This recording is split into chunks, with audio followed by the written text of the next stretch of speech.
Welcome to Transformative Principal, where I help you stop putting out fires and start leading. I'm your host, Jethro Jones. You can follow me on Twitter at Jethro Jones.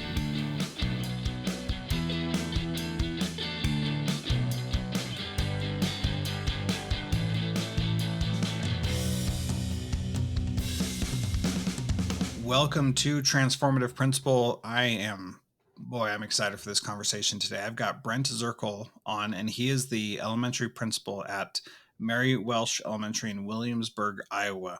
There's about 650 students. And then, of course, like most of you principals, he does a bunch of other stuff on top of that at the district level. ELL director, migratory education director, preschool program director, and more, obviously. We are going to talk about how he's using AI to create curriculum for his students. And we'll get into a bunch of other stuff too, but we're going to start there. So Brent, welcome to Transformative Principal. Thanks for being here. Thanks for having me on, Jethro. It's great to be here with you. Man, I'm excited. We were on another Zoom talking about AI, and you just nonchalantly said, "Oh yeah, I use AI to write curriculum." Tell me about that. Yeah, so in our building, we have teacher teams, and there are certain content areas that are more controversial, I guess you could say, at times than others. And we've had great growth in literacy since COVID, and we've done a lot of focus on literacy and math, but we felt as an elementary that we were kind of falling behind in science and social studies. And social studies in particular seem to be a hot and button issue, both politically and just with concerns about people understanding what you're teaching, how you're teaching it at a state level. I don't know if you've experienced this too, but there were questions about are we teaching critical race theory and different things? Is social emotional learning the same thing as critical race theory? Or there's just a lot of questions about that sort of thing. So as we were thinking about looking at a social studies curriculum, we talked about the importance of it being transparent, so that when we have this curriculum, it's not something that's in a book somewhere that you take off of a shelf and then people are able to view if they have questions about it. But we want it to be out in the public eye so that our parents have a full idea of what it is that we're teaching. They see the content and are able to work through that, able to have conversations with kids. Our school board, we wanted them to be able to see that, our state officials, just because we felt I kind of had like a conviction. Actually, I was with a group of students that went to Washington, D.C. And while there, my bachelor's degree was in social sciences. And as I'm walking around Washington, D.C., I'm thinking to myself, what a failure I've been as an individual and as a school leader in bringing like civics to life and helping kids understand and be excited about history and how it impacts them even today. And so when I came back from that trip, that's really when I started creating. And I've been building websites for a while.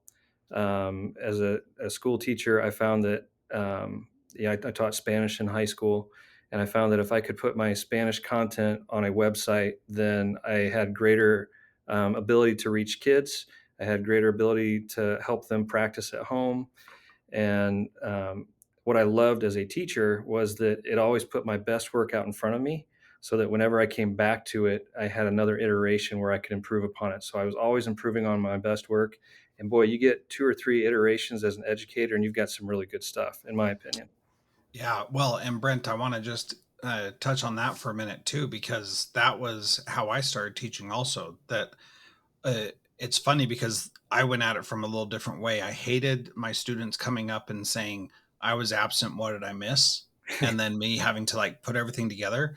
So I designed all of my lessons and materials so that students could do it all independently if they were absent, which is so silly when I think back about it now, because like it's not like I had that many kids who were absent, but it was so annoying to me that I had to make a change because it just drove me nuts. But what was so good about it is exactly what you said. I had my best stuff out in front of me. I was intentionally designing my curriculum to be accessible to my students so that I didn't need to be there, that they could do it without me, that a parent could get on the website and check it out. Um, and it totally changed how I taught because I, I was making sure that things were ready for them. My job planning wasn't done with a lesson plan. It wasn't done until it was published on the website for kids to be able to go and access themselves. Absolutely. And it's amazing who else is accessing it. I remember getting pings. I had a buddy and he was kind of doing the same thing. This kind of started as a like a flipped classroom, blended classroom type of thing. And then we just kind of started using it as a tool that we used throughout the class and outside of the class. And it was just everything that we did. But you'd get pings from Russia and from China, and people just Yeah, wanting to it's learn. crazy. Yeah. And I thought that was amazing and kind of also opened me up to see, like, if we are transparent and put our best work in front of us, that you will have a global audience.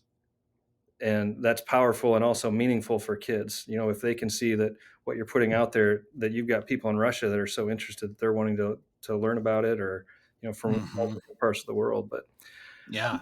And what that led to for me is collaborating with people during the 2008 presidential election in the United States with people from France, the Netherlands, Australia, Belgium, and a couple other countries that I can't remember, but collaborating all across the world about this election that was happening in the United States that everybody was interested in. And I was an English teacher. So I wasn't even like, that wasn't even my quote unquote content area, but the good thing about being an English teacher is that it touches everything because it's about communication. So yeah. we could write about anything. And that year we wrote about the election and did these collaborative writing assignments with kids in other countries, which was so cool. Well, and as an educator, if you're willing to make yourself vulnerable by putting yourself out there in a public sense like that, it also motivates you to continue to create better and better things. And so, like, as I'm trying to populate my website with meaningful learning activities, then that got me into starting to create YouTube videos and making sure that it wasn't just some random person's face in front of my kids, but it was my face, and that they saw that, oh, Mr. Zirkel can make a video. Like, he can be online. I could be online too. Like, it just creates a it switches the flip for kids, or it flips the switch for kids in the sense that so many of our kids are just consumers of technology, and we need them to be producers and creators of technology. And that's also what excites me about AI. To go back to your original question, like, Yeah. how are we using it? We're using it, like, we're creating a website. It's called raidersocialstudies.com. And on that website, we are creating units. We've worked as teams to identify, like, what are our priority standards, and then we've built proficiency scales of how we'll assess those priority standards.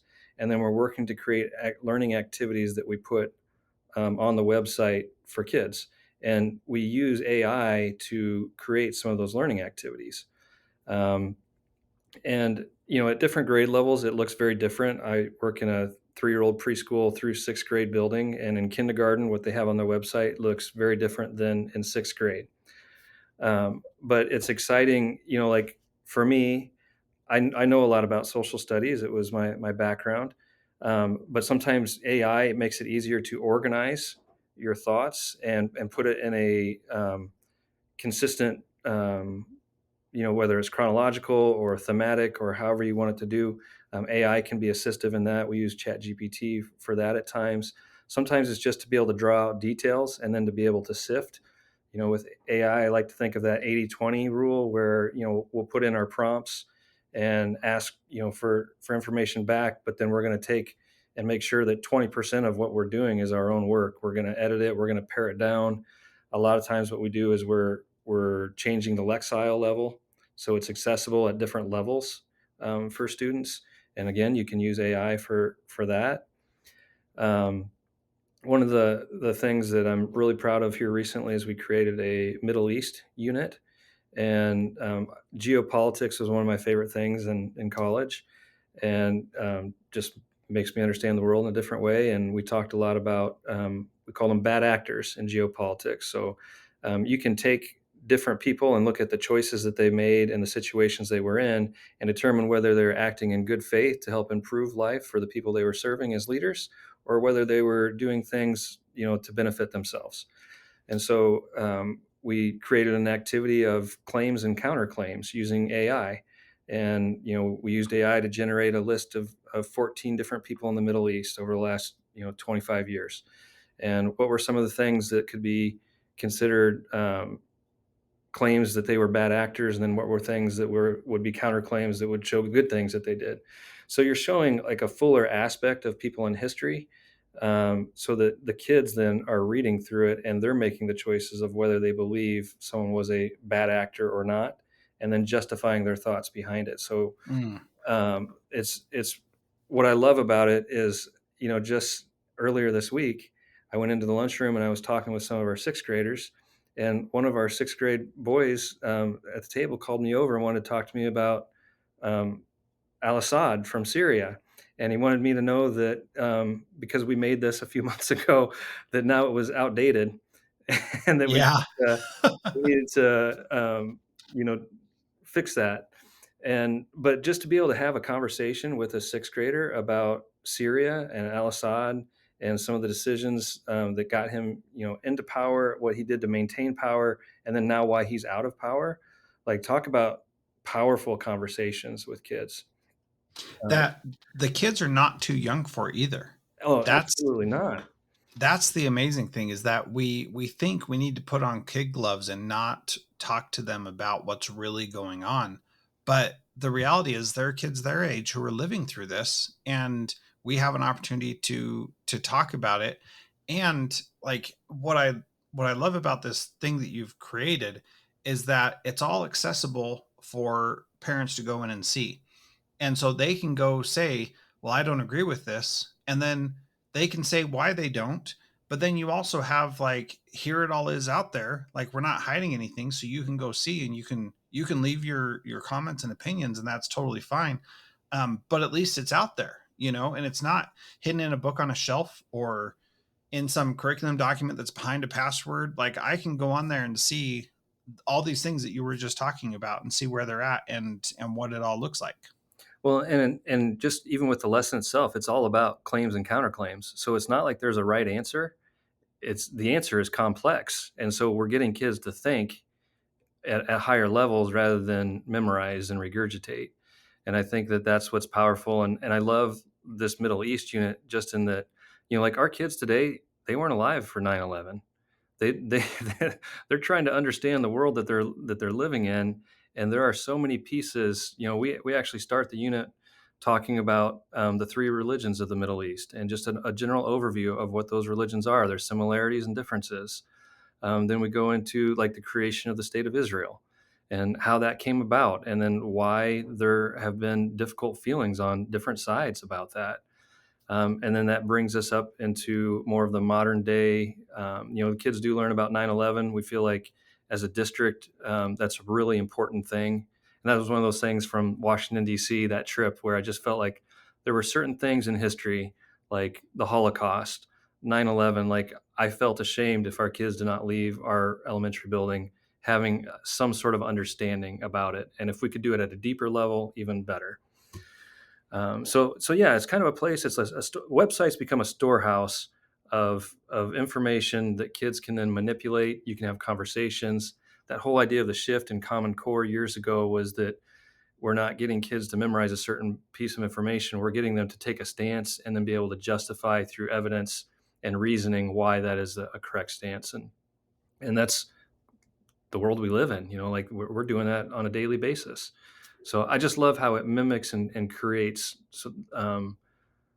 those skills, and like the communication skills that you were talking about too, because kids are not only studying that in social studies, but then they're writing about it in their literacy courses. They're speaking it, so they're having like some debates. So they're getting up and publicly like taking a stance and hearing pros and cons against that, and then responding. Like, these are all really valuable skills for kids. So the thing that I really like about this is that you're creating a hyper localized curriculum, basically, that is specifically for your students. Now, in the past, this would be too big of a lift because the writing needed to be done by your teachers. And now with AI, you have the ability to use sources that are out there. You can put a source into the AI and do all that stuff. Talk to me about that philosophical approach of you creating this specifically for your for your community, because anybody can come and like use this and have it work for theirs also. But this is specifically with your kids in mind, your background, the things that you think are important with the teachers. So, like, you guys are really focusing on this is what we want. And you have Iowa state standards and you have the district, things that you need to do. But this is really custom tailored for your specific school and not necessarily something that you could just take out and put in. I'm in Spokane, Washington, and just put in the Spokane, Washington district and say, here's the same thing. Why is that important specifically to you guys? Well, I think, we live in a traditional rural community. It's a great place to be. It's a great place to raise a family. Um, and like American values are super important to our community. Like patriotism is very important. Like Veterans Day, there's flags all over in the square. There's things that kids are doing within the community to honor veterans, and um, there is that like American value that's really important to us. And I think when we can arm our educators with good content, then you have really interesting and deep discussions that they also want to have. That was one of the things I thought was really cool was um, the feedback that I've got from the teachers so far has all been very positive in that they felt like they were learning along with the kids because as they're putting things into AI as prompts to get information back and then coming back and having to filter that and work through what is like most important to be able to present it, they're learning along the way. And at an elementary level, I came from the secondary world and, like we're all content masters in the secondary world and really deep into our content. The elementary, you've got teachers that are teaching 4 different content areas that are very different. And a thing like history is so expansive, right? Like you can't, like even knowing what to teach was really difficult. And so that's why going through that process of prioritizing first what to teach. And what's nice about our standards is our standards are all about skills, not about content. So it's not like a Exactly. certain time of history or anything like that. So you could match any time of history to the skills that you're trying to develop. But it's unique locally in that there are kids are meeting other people in our community, right? Like other adults in our community. They're hearing from them um, like 9/11 is a great example of that as they're learning about the Middle East. Like, what was their experience during 9/11? How was that different from their parents' experiences? And so they're able to have conversations with each other as students, with their parents, with the community at large, and then with other people that are within the community. And I think that just creates um, it creates deeper thinking. It helps people think from different viewpoints and be able to value other people's viewpoints and just see that um, there might not always be a right answer. That's what I love about the bad actors is Yeah. there is not a right answer. The answer is what you can justify and feel that you can stand behind because you have evidence to support it. And sometimes that's the best we can do in this world. I think that sometimes we try to teach everybody things are black and white, and you know, I I believe that we live in a pretty gray world in a lot Yeah. of ways. Yeah, for sure. We really do. And you said something I think is really key there, that this essentially gives teachers an opportunity to have these light bulb moments with kids. In every interview I had with a teacher, like, why did you want to become a teacher? Well, I'm looking for that light bulb moment with a kid. That is almost always what they say. And pretty much every teacher wants that to happen. And the challenge is that that is not always easy to do when you're teaching a standard curriculum. But when you do things a little bit differently, like what you're doing with social studies, like what I did with student driven learning and personalized learning, those light bulb moments happen nearly every day. And that's powerful because you're not going to get a light bulb moment from a scripted lesson. Okay, maybe you will, but it's going to be pretty few and far between because there's not really room for the light bulb moments. And because everything is so personal, all learning is personal to each individual student. A student is going to have a connection that you may not have even noticed could be a possibility, but when you bring something in and you're like, here's this example of how they're a bad actor, they're like, oh, I know a story about this. Here's what my dad told me when I was 3 years old about this guy who lived down the street. And now I understand why that guy was a bad actor. And it's like, whoa, that's amazing because you're in fourth grade and you remembered this story from when you were 3. And now you understand what a bad actor means in a way that is deep and personalized to you. That kind of stuff is really powerful and so much fun to do when you're a teacher and you just enjoy life so much more, right? Well, I think that, like, you touched on something too that I've heard as feedback from our teachers so far is that there feels like there's a greater freedom in the discussion point because it's a discussion. So there's give and take, and it's unique depending on which group you're in. It's unique due to the background that different students are bringing in. I mean, you have some students that will bring in a lot of background knowledge, and then you have others that have very little. And so the questioning also becomes more authentic because you have peer-to-peer questioning that's happening rather than the teacher saying like, "This is what happened, and this is what you need to know for a test." So it really is um, learning through dialogue, and that's um, all progress happens through dialogue.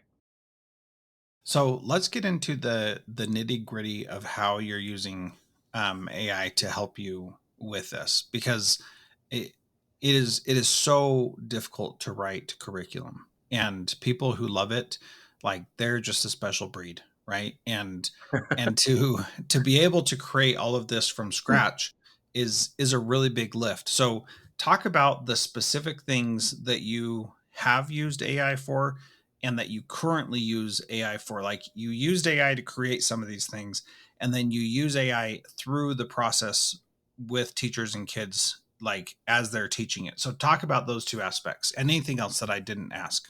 Yeah, so I call it layering. I don't know if that's the technical term or not, but layering for me is when you're using multiple technologies to create something that wouldn't be possible with anyone individually. And that's what we do with AI is we might use multiple different AI platforms to create things or to bring things together. And then we use the website as a way to store those pieces. Um, so Chat GPT is a big one that we've used. I know that's one of the very simple ones, but the thing I love about Chat GPT is the images that it will produce are amazing. Like, I'm not an artist. I do know my social studies content, but I cannot create art around social studies. So I can go into Chat GPT and ask it to create abstract representations of different concepts. And what it comes back with, it's just stunning to me, and I love that like there's no copyright to that. I can use that art and put it on the website, and that in itself creates a lot of dialogue with kids. Like it's observational dialogue of like, well, what do you see here?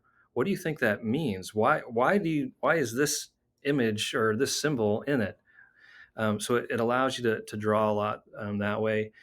Um, One of the AI platforms that I really love is Suno AI, and it allows you to create music with, we can use vocabulary terms.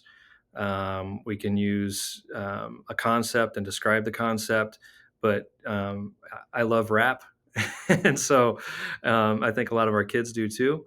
And so we'll create raps about different concepts, and then that goes on the website, and that becomes like a memory tool to help kids learn and maintain vocabulary because as they learn the rap, and you can do we do that not only for social studies, we do that sometimes with social stories and things like that. But the human brain is built still, like we're living in a beyond information age era, but our brains are still built for tribal life. And so like having the chants and the rhythm and all that stuff, like that all gets the brain working and encoding in a way that's powerful for kids. Um, then we'll use, I use things like Magic School. At times, I look at that as kind of like a gateway AI platform for educators, where we'll maybe use that to develop hooks or like lesson starters for kids. We'll use it to get ideas at times. Like they have a thing in Magic School that's called Make It Relevant. And so you can put in concepts and it'll give you different ways or different ideas to make it relevant. And I look at AI for educators as thought partners. So AI shouldn't be doing your work for you. It should be making your work more efficient in how you're doing it, saving you time and energy. But it should be a thought partner so that you're putting things in and then you're taking them out and you're adjusting them, knowing because you know the students that are in front of you, so you know what you need to do to adjust it to make it most effective for the kids that are in front of you.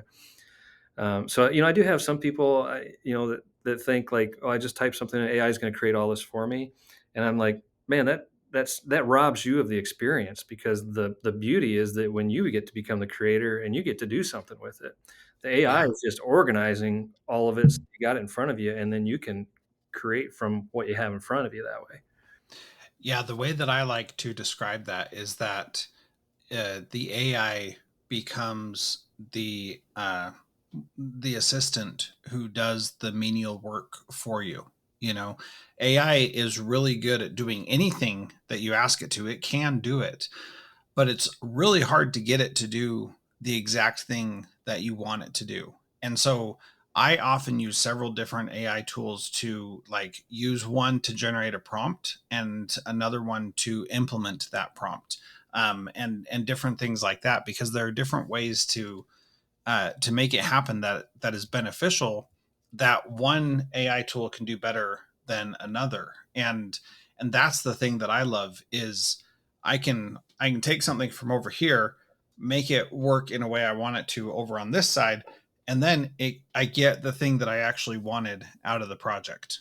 And that's what I call the layering process, right? And so, Yep.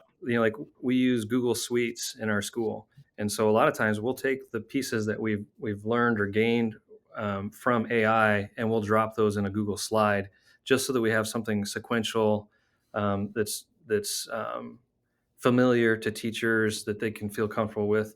But there were lots of different stages in between of pulling that together to put it um, in the way that we have it presented, like whether it's in with the activity, whether it's in the reading or the images that kids are seeing, but we're taking it all and curating it within a Google Slide a lot of times. Hmm. Yeah. But you can also use AI for assessments. That's been very helpful too. We always try to start with the end in mind. So, we have our priority standard, we have our proficiency scales of how we're going to measure, and then we try to have assessments that accurately are going to measure it. So, we use AI, or AI can be used in all of those aspects. I think the important thing to remember with AI and technology in general is we also don't want kids on screens all day. Hmm. We want to limit that, and so we try to use AI to curate the best stuff, get it all together in one spot, so kids can go and access it there, and then they're going to use that in conversation and pairing, partner activities, different things. So it's not like they're on the screen doing their learning; they're taking what they've seen in the screen or what they've gained in the video or whatever it might be, and then they're going to use that in communication with one another. And I think that's where sometimes educators are afraid, like, oh, AI is going to take our job or any, relationships are always going to be the foundation of everything that we do in education. And teachers are only going to become more and more important as we use AI because they're going to be the ones that take it, curate it, to then allow kids to go back and have real world experiences with it, either within the classroom or outside of the classroom. Uh, Yeah. So if education is just about dispensing knowledge, like we don't really need teachers because the AI and technology can do that already. But education is not about just dispensing knowledge. It's about teaching kids how to be adults. And so that's the key where we really need to have good-hearted responsible, appropriate adults helping kids learn how to be adults themselves. And it starts at a very young age. I've been in some men's groups recently where I've had the opportunity to talk to young fathers about how to get their kids to turn out good when they're, ready to leave the house. And that's not something that starts when they are 16 and you're like, okay, time to get serious about you leaving the house. No, that starts when they're born, and it starts with the things you start doing. And sometimes you screw up and you teach them something bad, whether intentionally or unintentionally.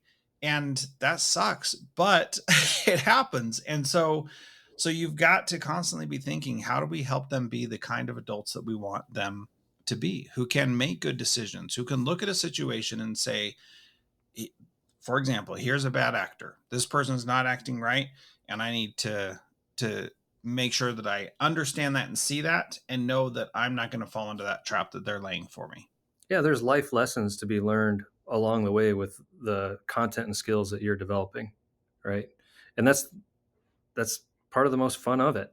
And then as teachers, you get to be um, kind of like the guide along the way. You get to be the one that as they ask this question, well, let me give you this and have you think about this, and let's come back and have a conversation once you got a little bit more information or a bigger picture of what you maybe originally thought this could be. But kids all along the way can learn and can have those conversations. I kind of like what you said earlier about, um, they're ready for these conversations. It's us sometimes as adults that are not ready or prepared or think that they can handle it. Yeah, absolutely.